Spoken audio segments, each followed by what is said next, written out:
માટી બચાવો અભિયાનને લઈ ઉત્તર પ્રદેશનો યુવક 30,000 કિલોમીટરની સાયકલ યાત્રાએ ભારત ભ્રમણ કરવા નીકળ્યો હતો। ત્યારે જામનગરના લાખોટા તળાવ ખાતે યુવક આવી પહોંચતા મહાનુભાવો દ્વારા સ્વાગત કરાયું હતું। ઉત્તર પ્રદેશના ઝાંસી પાસેના લલિતપુર પાસેથી યુવકે માટી બચાવો અભિયાનની શરૂઆત કરી છે। મોહિત નિરંજન નામનું 23 વર્ષીય યુવક માટી બચાવો અભિયાનને લઈ 30,000 કિલોમીટરની સાયકલ યાત્રાએ નીકળ્યો છે।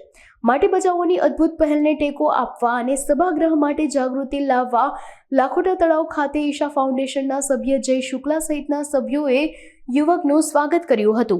नमस्ते, मेरा नाम मोहित निरंजन है और मैं 23 साल का हूँ। मैं पूरे भारत देश में साइकिल से यात्रा कर रहा हूँ एक मकसद के साथ, माटी बचाओ अभियान। और हमने ये यात्रा शुरू करी थी 16 नवंबर 2022 ललितपुर उत्तर प्रदेश से, जो कि झांसी से 100 किलोमीटर साउथ में है। वहाँ से शुरू करके हम पहुँचे कन्याकुमारी, सारे स्टेट कवर करते हुए, वहाँ से रामेश्वरम से सारे स्टेट कवर करते हुए नॉर्थ ईस्ट, आसाम, नागालैंड, फिर वहाँ से वापस सिक्किम से बिहार, यूपी, हरियाणा, राजस्थान से हम गुजरात आए हैं और आज हम राजकोट में हैं। यहाँ से हम अभी जामनगर में हैं और यहाँ से हम जाएंगे आपका द्वारका, सोमनाथ, भावनगर, वहाँ से सूरत होते हुए महाराष्ट्र, गोवा, कर्नाटका, तमिलनाडु में मेरी ये जर्नी समाप्त हो जाएगी।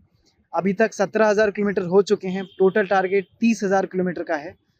मेन मकसद मेरा इस यात्रा करने का है माटी बचाओ अभियान, जिसमें हम लोगों को जागरूक कर रहे हैं कि माटी में पोषण कम होते जा रहे हैं और हम सभी को एक होकर के गवर्नमेंट से पॉलिसीज़ की मांग करनी है।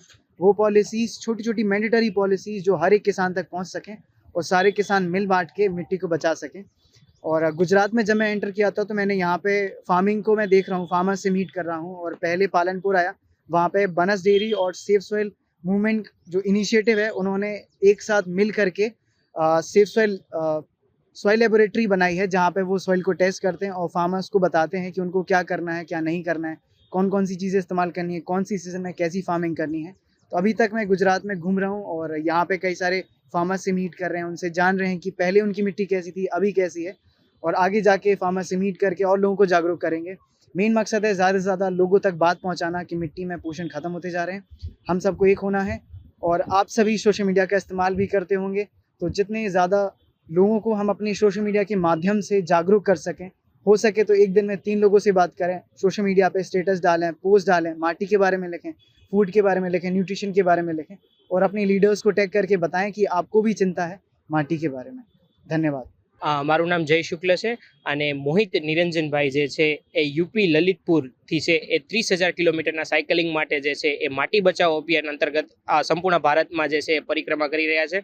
ત્યારે એ જે છે એ ગઈકાલે જામનગર આવી પહોંચ્યા હતા અને અહીં જામનગર અમે જે વોલન્ટિયર્સ છે બધા એમનું વેલકમ કરેલું હતું અને સાથે સાથે એમનું એ વધારે આગ્રહ છે કે જેટલું આપણે મેક્સિમમ જામનગરના લોકો સુધી પહોંચી શકીએ, ગુજરાતના લોકો સુધી પહોંચી શકીએ કે માટી બચાવનું શું મહત્વ છે, માટીમાંથી જે ન્યુટ્રિશન ઓછું થતું જાય છે, જે પોષક તત્વો છે ઓછા થતા જાય છે, તો એની અવેરનેસ માટે થઈને છે એ આ યાત્રા કરી રહ્યા છે। અને આ યાત્રામાં આપ લોકોને બધાને એ જ વિનંતી છે કે મેક્સિમમ આપણે જે છે એ લોકોમાં વાત પહોંચાડીએ કે માટી બચાવોનું શું મહત્વ છે। અને જેમ એમણે કહ્યું કે આપણા જે લીડર્સ છે એમને ટેગ કરીને જાણ કરીએ કે આ વસ્તુને કારણે જે છે એ માટી બચાવવું બહુ અગત્યનું પગલું છે।